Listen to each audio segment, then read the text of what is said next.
जय जिनेन्द्र।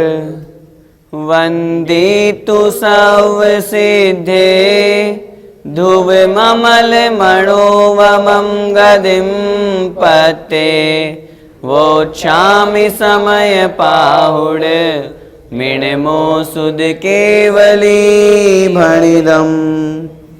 पंच परमेष्ठी भगवान की जय हो। समय जी महान ग्रंथाधिराज का हम ज्ञानशाला के माध्यम से स्वाध्याय कर रहे हैं। निर्जराधिकार समाप्त हुआ, उसमें हमने समझा किस प्रकार ज्ञानी जीव अपने आत्म स्वरूप में रहता हुआ कर्मों की निर्जरा करता है। आज से हम बंधाधिकार प्रारंभ कर रहे हैं। हम इस बंधाधिकार में क्या समझेंगे, किस प्रकार यह आत्मा किन निमित्तों से कर्मों का बंध करता है। कर्मों का बंध करने के कारण से यह जीव संसार में ही भटकता रहता है। जब कर्म बंध से मुक्ति को प्राप्त होता है तब यह जीव मोक्ष अवस्था को प्राप्त होता है।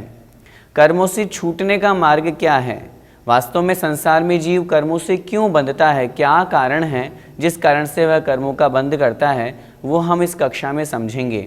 सबसे पहले यहाँ पर आचार्य भगवान 5 गाथाओं के द्वारा दृष्टांत से समझा रहे हैं कि किस प्रकार तेल अर्थात चिकनाई पदार्थ से युक्त होकर के कोई पुरुष यदि किसी मल्ल स्थान पर युद्ध आदि करने के लिए अथवा व्यायाम आदि करता है, शरीर के द्वारा हलन चलन रूप क्रिया करता है, तो धूल मिट्टी आदि से वह चिपक जाता है, अर्थात धूल मिट्टी उसके शरीर को चिपक जाती है। उसी प्रकार कर्मों का संबंध उस आत्मा के साथ में बन जाता है जब वह रागादि रूप परिणाम करता है। उदाहरण के माध्यम से आचार्य भगवान यहाँ पर समझा रहे हैं बहुत सरल भाषा में। आइए देखते हैं गाथा क्रमांक 252।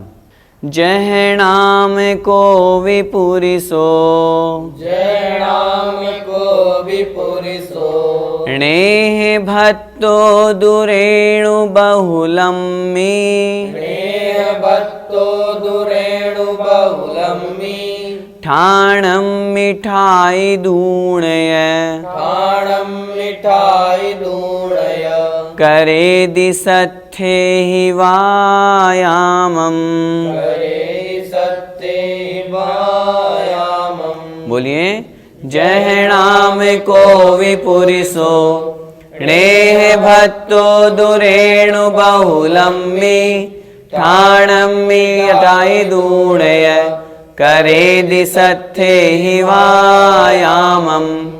जय नाम को विपुरिसो, नेह भत्तो दुरेणु बहुलम्मी, ठाणं मिठाई दूणय, करे दिसत्थे हि वायामम्।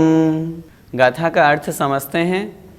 जह नाम को विपुरिसो, जह अर्थात जैसे, जिस प्रकार, नाम नाम वाला, को भी मतलब कोई, पुरुषो अर्थात पुरुष, जिस प्रकार कोई भी नाम वाला पुरुष, नेह भत्तो, नेह का अर्थ होता है स्नेह, स्नेह का मतलब चिकनाई से युक्त पदार्थ तेल आदि लगाकर, भत्तो मतलब ग्रहण करके उससे युक्त हो करके, दो मतलब तो रेणु बहुलम्मी, रेणु, रेणु का अर्थ होता है धूल मिट्टी, बहुलम्मी अर्थात बहुत हो, जहाँ पर बहुलता से धूल मिट्टी पाई जाती है, ऐसे बहुत धूल वाले स्थान को, आगे कह रहे हैं ठाणम्मी अर्थात स्थान में, स्थान को प्राप्त हो करके, ठाई दूण अर्थात रह करके, स्थित हो करके, यह मतलब और, वह जैसे कोई नाम वाला पुरुष अपने शरीर पर तेल आदि चिकनाई से युक्त पदार्थ लगा करके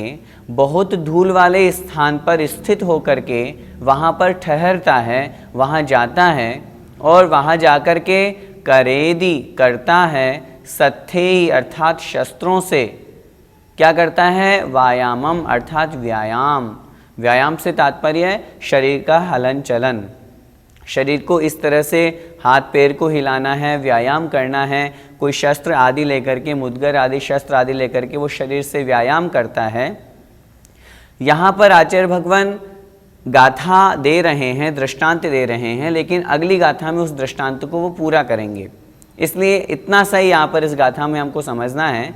भावार्थ में हम ये समझेंगे कि जिस प्रकार कोई नाम वाला पुरुष किसी धूल मिट्टी वाले स्थान पर पहुँचा उसने अपने शरीर पर तेल आदि चिकनाई से युक्त पदार्थ लगाया हुआ है, तो वहाँ पहुँच करके जब वह शरीर के द्वारा हलन चलन रूप क्रिया करता है तो वह जो मिट्टी है, वह जो धूल है, वो उसके शरीर की चिपक जाती है।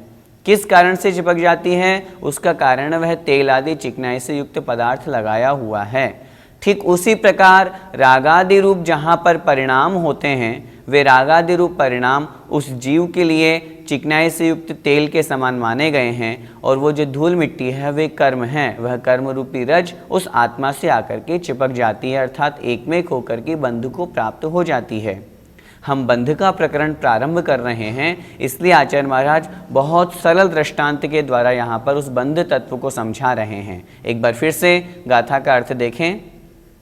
जहनाम कोवि पुरुषो, जह अर्थात जिस प्रकार, कोवि नाम पुरुषो कोई नाम वाला पुरुष मनुष्य, रेणु बहुलम्बी णेह भत्तो अर्थात बहुलता से युक्त जहाँ पर रेणु अर्थात धूल मिट्टी पाई जाती है, ऐसे णेह भत्तो ऐसे स्थान पर तेल आदि से चिकनाई से युक्त पदार्थ को ग्रहण करके अपने शरीर पर तेल आदि लगा करके ठाणम्मी अर्थात वहाँ उस स्थान पर ठाई दूण रह करके क्या करता है? करेदि अर्थात करता है व्यायामम सत्थे ही, शस्त्रों के द्वारा, अस्त्र शस्त्रों के द्वारा, मुद्गर आदि शस्त्रों के द्वारा शरीर से व्यायाम करता है। इतना ही इस गाथा का हमें अर्थ समझना चाहिए। गाथा का भावार्थ देखें। जिस प्रकार कोई पुरुष शरीर में तेल लगाकर और बहुत धूल वाले स्थान में रहकर शस्त्रों से व्यायाम करता है। भैया जी, शरीर में तेल आदि लगाने से नुकसान क्या है? जो चिकनाई से युक्त पदार्थ होते हैं वे धूल मिट्टी को आकर्षित करते हैं। शरीर में तेल आदि लगाने से क्या होता है? जो धूल मिट्टी के रज हैं, कण हैं, वो आकर्षित होकर के उस शरीर के साथ में चिपक जाते हैं। यहाँ ये आचार्य भगवान उदाहरण दे रहे हैं। इस दृष्टांत से हमें दृष्टांत की तरफ बढ़ना है। ठीक उसी प्रकार जब जीव राग आदि विभाव परिणाम करता है, राग द्वेष मद लोभ मोह, ये जितने भी कषाय रूप मोह रूप परिणाम हैं, इस तरह के भाव जब जीव करता है तो कर्म रूपी रज उन जीव के रागादि भाव रूपी तेल का निमित्त प्राप्त करके उस आत्मा से चिपक जाती है। अर्थात जीव के बंध होने में रागादि भाव कारण बनते हैं। राग द्वेषादि भाव के कारण से कर्म वर्गणाएं कर्म रूप में परिणत होकर के आत्मा से एक में एक संबंध को प्राप्त हो जाती है। यही सबसे बड़ा नुकसान है। सामान्य से जब दृष्टांत की अपेक्षा से देखते हैं तो वह शरीर जो चिकनाई से युक्त तेल आदि लगा करके बड़ा सुंदर था, वह रेणु अर्थात धूल से लिपट जाने से मलिनता से युक्त हो जाता है। ठीक उसी प्रकार आत्मा भी रागादि विभावों के कारण से कर्मों का बंध करके मलिन हो जाती है। इस गाथा का पद्यानुवाद देखते हैं। फैली जहाँ मलिन धूलिया में ये राशि, कोई सशस्त्र नर जा करके विलासी, लो अंग अंग तिल तेल लगा लगा के, व्यायाम नित्य करता बल को जगा के। अब जो हमने यह उदाहरण पढ़ा, इसी उदाहरण के माध्यम से वह वहाँ पर उस स्थान पर पहुँच करके व्यायाम करता है, शरीर से हलन चलन करता है। और क्या करता है, किस प्रकार की क्रियाएं उस मनुष्य के द्वारा वहाँ पर की जाती है, वो हम अगली गाथा में देख रहे हैं। छिंददि भिंददि यतः, छिंददि भिंददि यतः, ताली तल कदली वंश पिंडियो, ताली तल कदली वंश पिंडियो, सच्चित्ता चित्ताणं, सच्चित्ता चित्ताणं, करेदि दौवाण मुविघादम, करेदि दौवाण मुविघादम। बोलिए।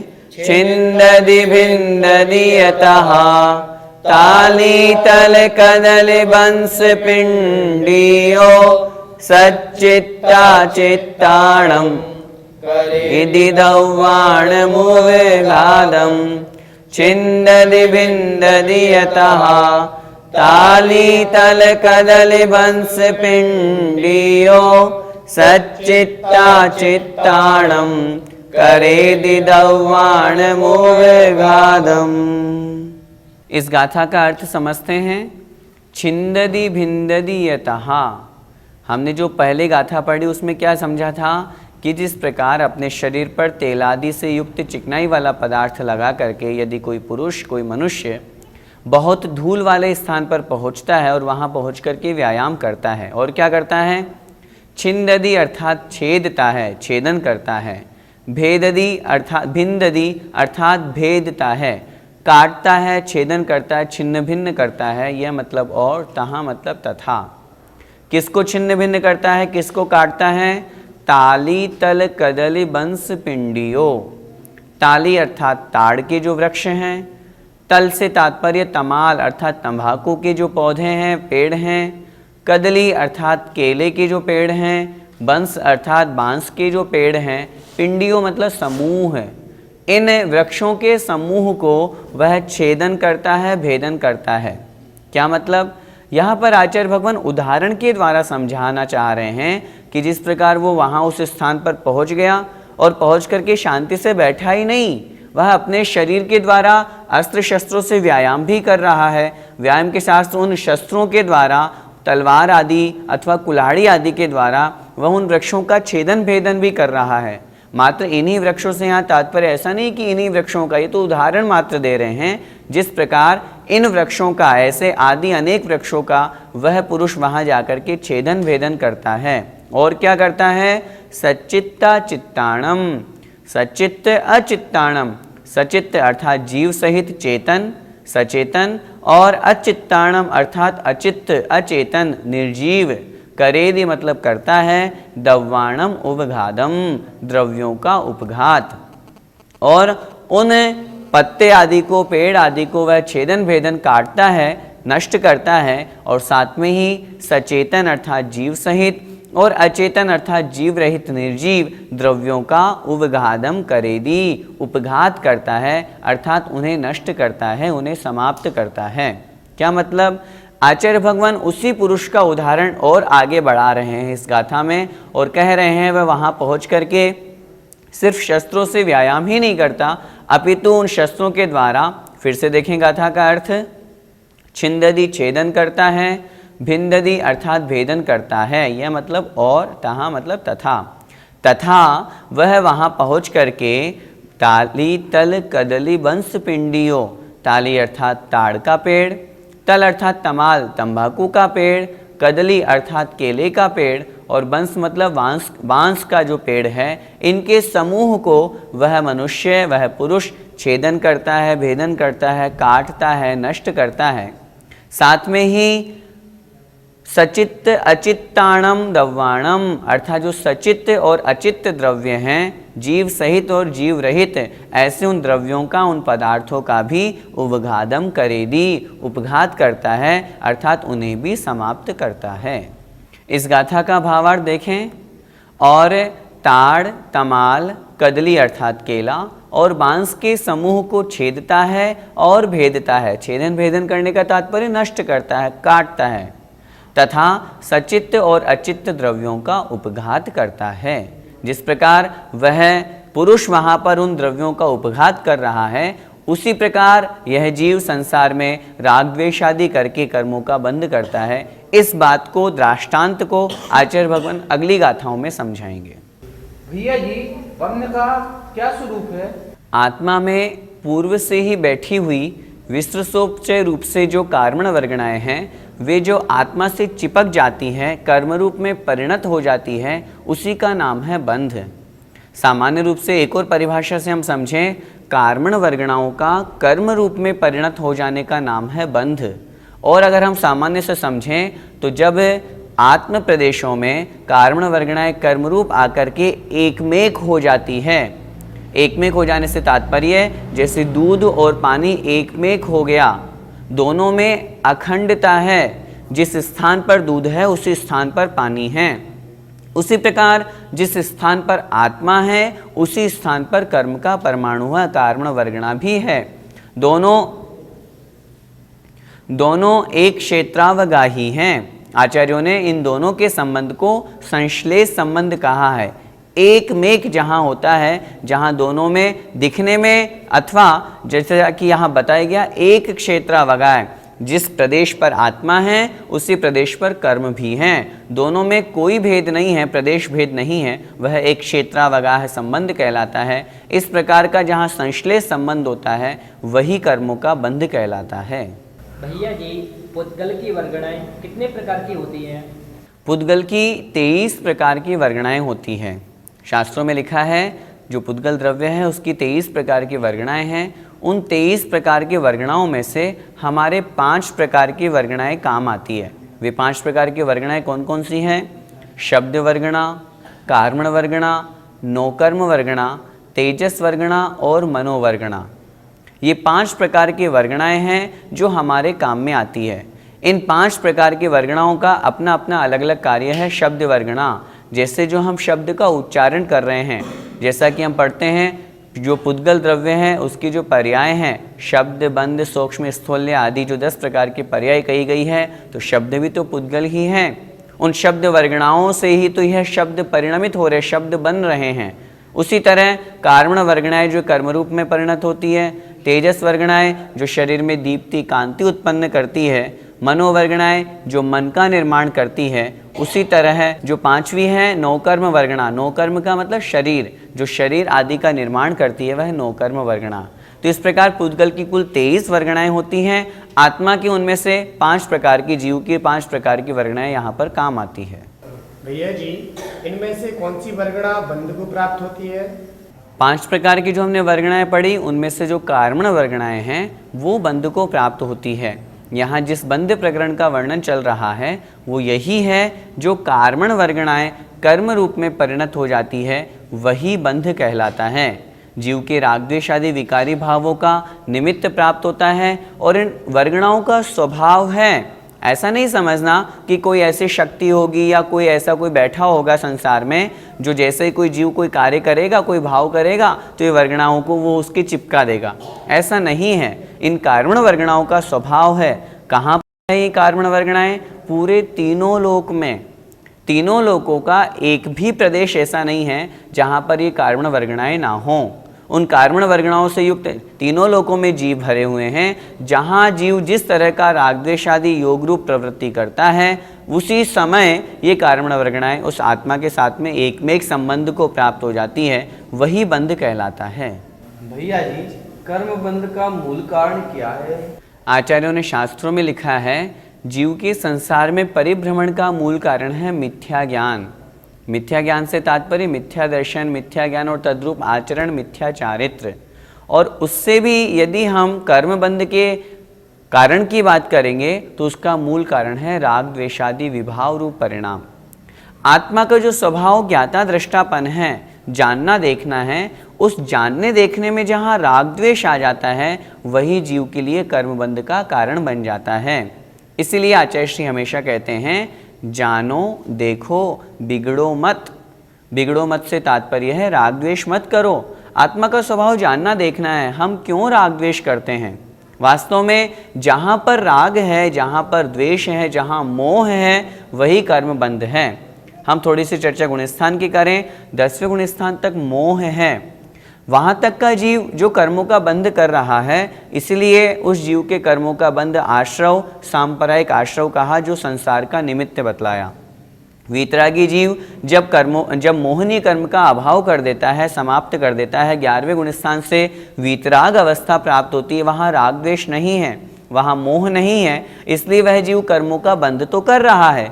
क्यों कर रहा है? क्योंकि वहाँ योग है, मन वचन काय इनकी चंचलता है, इनके निमित्त से आत्म प्रदेशों में परिस्पंदन हो रहा है। 13वें गुणस्थान तक जीव के कर्मों का बंध होता है, लेकिन वहाँ पर मोह राग नहीं होने के कारण से वह जो कर्मों का बंध है वह संसार का कारण नहीं बनता, अपितु वहाँ पर आचार्यों ने कर्मों का आश्रव ईर्यापथ आश्रव कहा है। जो ईर्यापथ आश्रव उसे संसार में नहीं भटकाता अपितु मोक्ष के मार्ग पर ही आगे बढ़ाता है। इसलिए संसार परिभ्रमण का और कर्म बंध का मूल कारण है राग द्वेष आदि विभाव, मोह आदि होना। जहाँ पर ये मोह मिथ्यात्व रूप भाव होंगे, जहाँ पर राग द्वेष आदि भाव होंगे, वहाँ पर जीव के निश्चित रूप से कर्मों का बंध होगा। उदाहरण में भी तो यही समझाया है। अगर कोई चिकनाई से युक्त तेल आदि शरीर के ऊपर पदार्थ लगाएगा तो निश्चित रूप से धूल मिट्टी तो आएगी ही आएगी, और यदि वह तेल आदि चिकनाई से युक्त पदार्थ नहीं लगाएगा तो फिर धूल मिट्टी क्यों चिपकेंगी उसके आकर के?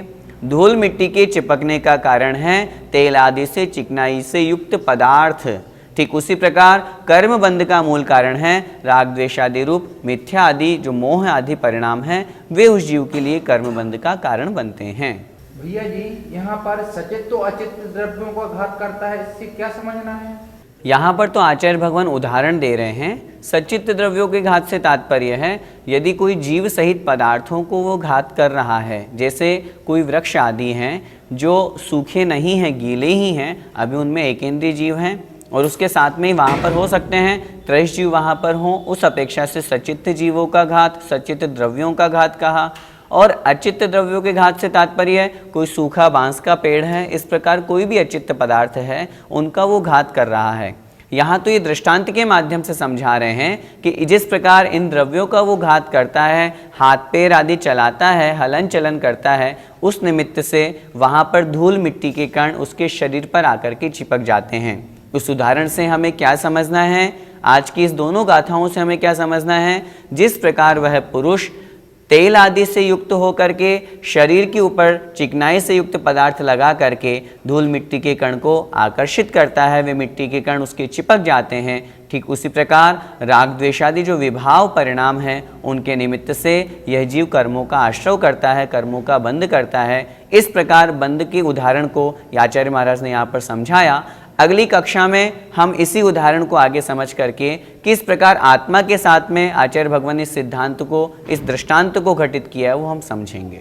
इस गाथा का पद्यानुवाद पढ़ते हैं। स्वच्छंद हो सरस नीरस पाद पोंको, बांसो तमाल कदली तरु के दलों को, वो तोड़ तोड़ टुकड़े टुकड़े बनाता, आमूल तह कर उखाड़ उन्हें मिटाता। आमूलतः अर्थात जड़ से। इस प्रकार वह व्यायाम आदि करके शरीर के द्वारा हाथ पैर आदि चला करके इस प्रकार पादपों को उखाड़ता है, पेड़ पौधों को नष्ट करता है। वही बात यहाँ पर ग्रहण करना है। जय जिनेन्द्र। इस कार्यक्रम के पुण्यार्जक हैं मानक चंद, कमला देवी, राकेश कुमार नीतू, ऋषभ सौम्या एवं Aayushi Musharraf, B123 city colony Jaipur, Premchand Vijay Lakshmi Ajmera Jaipur, Ashok Rajlakshmi Pandya Jaipur, Sunil Renu Kasliwal New Delhi. Shri Parasnath re rolling mills limited, Durgapur 1, Bardhaman Paschim Bangal. Amita Jain wife of Anil Kumar Jain, Sangeeta Jain wife of Vipin Kumar Jain. Shri Satish Chandra Jain की पुण्यतिथि पर Shrimati Shobha Jain, doctor Piyush Jain, doctor Anjali Jain, doctor Shakti Jain, संयम जैन, कुमारी दिया जैन। श्री दिगंबर जैन महिला शास्त्र सभा, सूर्यनगर, गाजियाबाद।